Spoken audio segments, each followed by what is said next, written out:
ಗುಂಡ್ಲುಪೇಟೆ ತಾಲೂಕಿನ ಕೆರೆಗಳಿಗೆ ನೀರು ತುಂಬಿಸುವಂತೆ ಆಗ್ರಹಿಸಿ ಬಿಜೆಪಿ ಕಾರ್ಯಕರ್ತರು ಶನಿವಾರ ರಾಷ್ಟ್ರೀಯ ಹೆದ್ದಾರಿ ತಡೆದು ಪ್ರತಿಭಟನೆ ನಡೆಸಿದರು. ಈ ವೇಳೆ ಸರ್ಕಾರ, ಜಿಲ್ಲಾಡಳಿತ, ತಾಲೂಕು ಆಡಳಿತ ಹಾಗೂ ಸ್ಥಳೀಯ ಶಾಸಕರ ವಿರುದ್ಧ ಆಕ್ರೋಶ ವ್ಯಕ್ತಪಡಿಸಿದರು. ಪ್ರತಿಭಟನೆಯ ನೇತೃತ್ವ ವಹಿಸಿದ್ದ ಬಿಜೆಪಿ ಜಿಲ್ಲಾಧ್ಯಕ್ಷರು ಹಾಗೂ ಮಾಜಿ ಶಾಸಕರಾದ ಸಿಎಸ್ ನಿರಂಜನ್ ಕುಮಾರ್ ಅವರು ಮಾತನಾಡಿ, ಬಿಜೆಪಿ ಸರ್ಕಾರದ ಅವಧಿಯಲ್ಲಿ ತಾಲೂಕಿನ ಹಲವು ಕೆರೆಗಳಿಗೆ ನಿರಂತರವಾಗಿ ನೀರು ತುಂಬಿಸಲಾಗಿತ್ತು. ಇದರಿಂದ ಕಲ್ಲುಕಟ್ಟೆ ಕೆರೆ, ಕೋಡಿಬಿದ್ದು, ನಲ್ಲೂರು ಹಾಗೂ ಅಮ್ಮಾಣಿ ಕೆರೆಗಳಿಗೂ ನೀರು ಹರಿಯುತ್ತಿತ್ತು.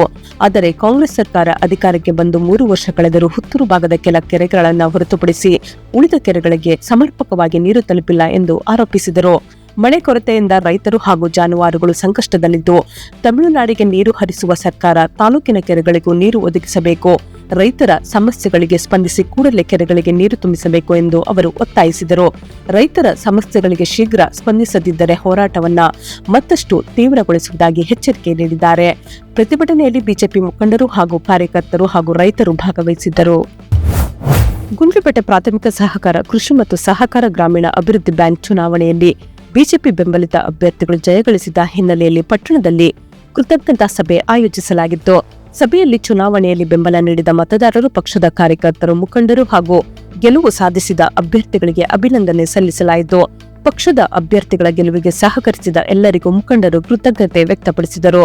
ಜಯಗಳಿಸಿದ ಅಭ್ಯರ್ಥಿಗಳು ರೈತರು, ಫಲಾನುಭವಿಗಳು ಹಾಗೂ ಸಾರ್ವಜನಿಕರ ಹಿತದೃಷ್ಟಿಯಿಂದ ಕಾರ್ಯನಿರ್ವಹಿಸಿ ಬ್ಯಾಂಕ್ನ ಸೇವೆಗಳು ಇನ್ನಷ್ಟು ಪರಿಣಾಮಕಾರಿಯಾಗಿ ಜನರಿಗೆ ತಲುಪುವಂತೆ ಶ್ರಮಿಸಬೇಕು ಎಂದು ಮುಖಂಡರು ಆಶಿಸಿದರು.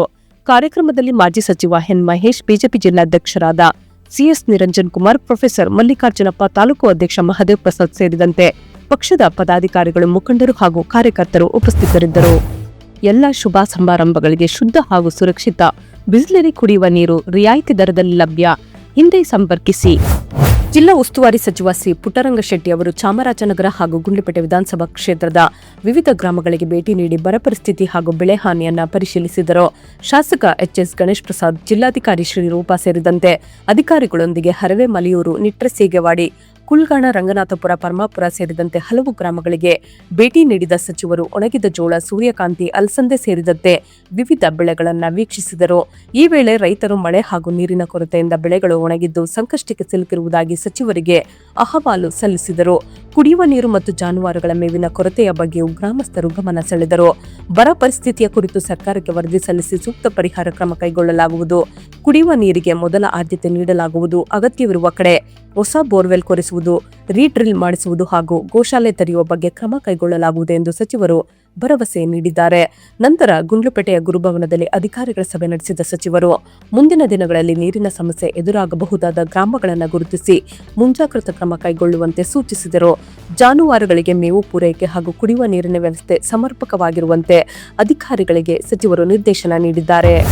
2026-27ನೇ ಸಾಲಿನಲ್ಲಿ ಕೃಷಿ ಇಲಾಖೆಯ ವಿವಿಧ ಯೋಜನೆಗಳಡಿ ರೈತರಿಗೆ ಸಹಾಯಧನದಲ್ಲಿ ಕೃಷಿ ಯಂತ್ರೋಪಕರಣಗಳನ್ನು ವಿತರಿಸಲು ಕ್ರಮ ಕೈಗೊಳ್ಳಲಾಗಿದೆ. ಈ ಹಿನ್ನೆಲೆಯಲ್ಲಿ ಯೋಜನೆಯ ಸೌಲಭ್ಯ ಪಡೆಯಲು ಅರ್ಹ ರೈತರು ಹಾಗೂ ರೈತ ಮಹಿಳೆಯರಿಂದ ಅರ್ಜಿಗಳನ್ನು ಕರೆಯಲಾಗಿದೆ. ತಾಲೂಕಿನ ರೈತರಿಗೆ ವಿತರಿಸಲು ವಿವಿಧ ರೀತಿಯ ಕೃಷಿ ಯಂತ್ರೋಪಕರಣಗಳನ್ನು ಹಂಚಿಕೆ ಮಾಡಲಾಗಿದ್ದು, ಆಸಕ್ತ ಹಾಗೂ ಅರ್ಹ ರೈತರು ನಿಗದಿತ ರೀತಿಯಲ್ಲಿ ಕೃಷಿ ಇಲಾಖೆಗೆ ಅರ್ಜಿ ಸಲ್ಲಿಸುವಂತೆ ಸಹಾಯಕ ಕೃಷಿ ನಿರ್ದೇಶಕರು ತಿಳಿಸಿದ್ದಾರೆ. ಯೋಜನೆಯಡಿ ಲಭ್ಯವಿರುವ ಕೃಷಿ ಯಂತ್ರೋಪಕರಣಗಳ ವಿವರ, ಸರಬರಾಜು ಸಂಸ್ಥೆಗಳು, ಯಂತ್ರೋಪಕರಣಗಳ ಒಟ್ಟು ಬೆಲೆ, ಸರ್ಕಾರದಿಂದ ದೊರೆಯುವ ಸಹಾಯಧನದ ಮೊತ್ತ ಹಾಗೂ ರೈತರು ಭರಿಸಬೇಕಾದ ವಂತಿಗೆ ಸೇರಿದಂತೆ ಅಗತ್ಯ ಮಾಹಿತಿಯನ್ನ ಕೃಷಿ ಇಲಾಖೆ ಕಚೇರಿಯಿಂದ ಪಡೆದುಕೊಳ್ಳಬಹುದಾಗಿದೆ. ಯೋಜನೆಯ ಸದುಪಯೋಗ ಪಡೆದುಕೊಳ್ಳಲು ಅರ್ಹ ರೈತರು ಹೆಚ್ಚಿನ ಸಂಖ್ಯೆಯಲ್ಲಿ ಅರ್ಜಿ ಸಲ್ಲಿಸುವಂತೆ ಇಲಾಖೆ ಮನವಿ ಮಾಡಿದೆ. ಹೆಚ್ಚಿನ ಮಾಹಿತಿಗಾಗಿ 8277930774 ಅಥವಾ 9538126130 ದೂರವಾಣಿ ಸಂಖ್ಯೆಗೆ ಸಂಪರ್ಕಿಸುವಂತೆ ಗುಂಡ್ಲುಪೇಟೆ ಸಹಾಯಕ ಕೃಷಿ ನಿರ್ದೇಶಕರು ಪ್ರಕಟಣೆಯಲ್ಲಿ ತಿಳಿಸಿದ್ದಾರೆ. ಗುಂಡ್ಲುಪೇಟೆ ಪಟ್ಟಣದ ಜೆಎಸ್ಎಸ್ ಅನುಭವ ಮಂಟಪದಲ್ಲಿ ಜೆಎಸ್ಎಸ್ ಕಲಾ ಮತ್ತು ವಾಣಿಜ್ಯ ಕಾಲೇಜಿನ ಸಾಂಸ್ಕೃತಿಕ ಹಾಗೂ ಕ್ರೀಡಾ ವೇದಿಕೆಗಳ ಉದ್ಘಾಟನಾ ಕಾರ್ಯಕ್ರಮ ಆಗಸ್ಟ್ 11ರಂದು ಬೆಳಗ್ಗೆ 11 ಗಂಟೆಗೆ ನಡೆಯಲಿದೆ. ಮೈಸೂರಿನ ಚಾಮುಂಡಿ ವಿಹಾರ ಕ್ರೀಡಾಂಗಣದ ಯುವ ಸಬಲೀಕರಣ ಮತ್ತು ಕ್ರೀಡಾ ಇಲಾಖೆಯ ಸಹಾಯಕ ನಿರ್ದೇಶಕ ಭಾಸ್ಕರ್ ನಾಯ್ಕ ಅವರು ಕಾರ್ಯಕ್ರಮವನ್ನು ಉದ್ಘಾಟಿಸಲಿದ್ದಾರೆ. ತಾಲೂಕು ಪಂಚಾಯಿತಿ ಕಾರ್ಯನಿರ್ವಹಣಾಧಿಕಾರಿ ಎಚ್ಎ ಷಣ್ಮುಖಸ್ವಾಮಿ ಅಧ್ಯಕ್ಷತೆ ವಹಿಸಲಿದ್ದು, ಚಾಮರಾಜನಗರ ಸರ್ಕಾರಿ ಪ್ರಥಮ ದರ್ಜೆ ಕಾಲೇಜಿನ ಸಹ ಪ್ರಾಧ್ಯಾಪಕ ಡಾ ಜಿ ಮಲ್ಲೇಶ್ ಮುಖ್ಯ ಅತಿಥಿಯಾಗಿ ಭಾಗವಹಿಸಲಿದ್ದಾರೆ.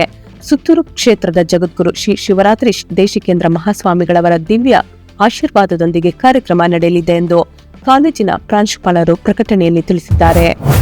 ಭದ್ರತೆಗಾಗಿ ಭಾರತೀಯ ಸೇನೆ ಹಾಗೂ ಕೇಂದ್ರ ಮೀಸಲು ಪೊಲೀಸ್ ಪಡೆ ಸಿಆರ್ಪಿಎಫ್ ಅಲ್ಲಿ ಸೇವೆ ಸಲ್ಲಿಸಿ ನಿವೃತ್ತರಾದ ಬೇಗೂರು ಹೋಬಳಿಯ ಹುರಿಯಾಲ ಗ್ರಾಮದ ಶ್ರೀ ರಾಜು ಹೆಂ ಸಬ್ ಇನ್ಸ್ಪೆಕ್ಟರ್ ಸಿಆರ್ಪಿಎಫ್ ಹಾಗೂ ಶ್ರೀಕಂಠ ಕಂಠಿ ಹವಲ್ದಾರ್ ಭಾರತೀಯ ಸೇನೆ ಅವರನ್ನ ಗ್ರಾಮಸ್ಥರು ಆತ್ಮೀಯವಾಗಿ ಸನ್ಮಾನಿಸಿ ಅಭಿನಂದಿಸಿದರು. ಕಾರ್ಯಕ್ರಮದಲ್ಲಿ ತಾಲೂಕು ಪಂಚಾಯಿತಿ ಮಾಜಿ ಸದಸ್ಯ ಹೊರೆಯಾಲ ನೀಲಕಂಠಪ್ಪ, ಗ್ರಾಮದ ಮುಖಂಡರಾದ ಗುರುಸ್ವಾಮಪ್ಪ, ಮಲ್ಲೇಶಪ್ಪ, ಬೆಳ್ಳಪ್ಪ, ಮಹದೇವಪ್ಪ, ಪರಮೇಶ್ವಪ್ಪ, ಸ್ವಾಮಪ್ಪ, ಅಂಕೇಶ್, ಚಿನ್ನಸ್ವಾಮಿ, ಬ್ರಹ್ಮಚಾರಿ ಸೇರಿದಂತೆ ಗ್ರಾಮಸ್ಥರು ಉಪಸ್ಥಿತರಿದ್ದು ದೇಶಕ್ಕೆ ಸೇವೆ ಸಲ್ಲಿಸಿದ ಇಬ್ಬರು ನಿವೃತ್ತ ಯೋಧರ ಸೇವೆಯನ್ನ ಕೊಂಡಾಡಿದರು. ಈ ವೇಳೆ ಗ್ರಾಮಸ್ಥರು ಶಾಲು ಓದಿಸಿ ಸ್ಮರಣಿಕೆ ನೀಡಿ ಗೌರವಿಸಿ ಅವರ ದೇಶ ಸೇವೆಗೆ ಕೃತಜ್ಞತೆ ಸಲ್ಲಿಸಿದರು. ಮಾಸದ ಅಂಗವಾಗಿ ಬಾಬಾಸಾಹೇಬ್ ಕ್ಷತ್ರಿಯ ಸಮಾಜದ ವತಿಯಿಂದ 4ನೇ ಶುಕ್ರವಾರ ತಾಯಿ ಚಾಮುಂಡೇಶ್ವರಿ ದೇವಿಯ ಭವ್ಯ ಉತ್ಸವವನ್ನು ವಿಜೃಂಭಣೆಯಿಂದ ಆಚರಿಸಲಾಯಿತು. ಮುಂಜಾನೆಯಿಂದಲೇ ದೇವಿಗೆ ವಿಶೇಷ ಪೂಜೆ ಹಾಗೂ ಅಲಂಕಾರ ನೆರವೇರಿಸಲಾಯಿತು. ಬಳಿಕ ದೇವಿಯ ಉತ್ಸವ ಮೂರ್ತಿಯ ಮೆರವಣಿಗೆಯನ್ನು ಪಟ್ಟಣದ ಪ್ರಮುಖ ಬೀದಿಗಳಲ್ಲಿ ಸಂಭ್ರಮದಿಂದ ನಡೆಸಲಾಯಿತು. ಮೆರವಣಿಗೆಯಲ್ಲಿ ಚಂಡೆ ವಾದ್ಯ ಹಾಗೂ ಡೊಳ್ಳು ಕುಣಿತದ ತಂಡಗಳು ಗಮನ ಸೆಳೆದವು. ಮೆರವಣಿಗೆ ಯುದ್ಧಕ್ಕೂ ಭಕ್ತರು ದೇವಿಗೆ ಪೂಜೆ ಸಲ್ಲಿಸಿ ಆರತಿ ಬೆಳಗಿ ಆಶೀರ್ವಾದ ಪಡೆದರು. ಮಹಿಳೆಯರು, ಮಕ್ಕಳು ಸೇರಿದಂತೆ ನೂರಾರು ಭಕ್ತರು ಉತ್ಸವದಲ್ಲಿ ಪಾಲ್ಗೊಂಡು ಭಕ್ತಿಭಾವ ಮೆರೆದರು. ಬಾಬಾಸಾಹೇಬ್ ಕ್ಷತ್ರಿಯ ಸಮಾಜದ ಪದಾಧಿಕಾರಿಗಳು, ಯುವಕ ಮಂಡಳಿ ಹಾಗೂ ಸಮಾಜ ಬಾಂಧವರು ಉತ್ಸವವನ್ನ ಅಚ್ಚುಕಟ್ಟಾಗಿ ಆಯೋಜಿಸಿದ್ದರು. ಸೊ ಫ್ರೆಂಡ್ಸ್, ಇದಾಗಿತ್ತು ಇವತ್ತಿನ ನ್ಯೂಸ್. ನಿಮಗೆ ಈ ಹೊಸ ಪ್ರಯತ್ನ ಇಷ್ಟವಾದಲ್ಲಿ ಕೂಡಲೇ ನಮ್ಮ ಚಾನೆಲ್ ಅನ್ನು ಲೈಕ್ ಮಾಡಿ, ಶೇರ್ ಮಾಡಿ, ಸಬ್ಸ್ಕ್ರೈಬ್ ಮಾಡಿ.